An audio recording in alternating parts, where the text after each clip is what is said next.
Hi guys, me again. And yes, I promised, I actually said I didn't promise that I will do a haul, that I will do an unboxing for this album, so let's go.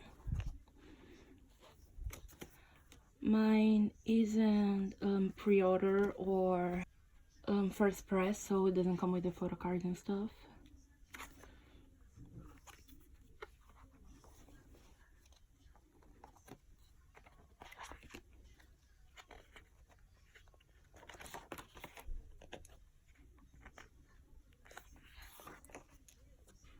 I wish, I obviously already look at it, but I wish the photo book was bigger because the pictures are really cute.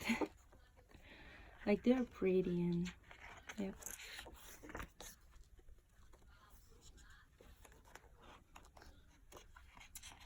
Actually, they will release a new Japanese full album.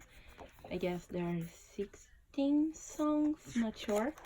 And I like really wanted to get it, but so expensive. I tried to buy that used.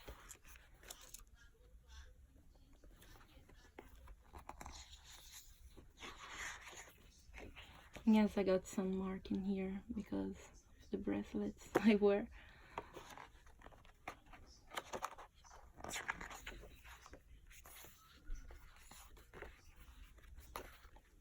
Any noises? Y'all know I don't live alone, unfortunately, so yeah. And this is the end. If you actually, there's a thanks to in here, isn't it? Yes. Tohoshinki is thanks to all my family and friends, and all biggest I love you. Cute. If you guys watched my haul, you know that I bought that used, and I don't know if this is the normal packaging or the seller just put it in here to protect, but this is everything. I'll put it here. So yeah guys, this was it. Thanks for watching. See you next time. Bye.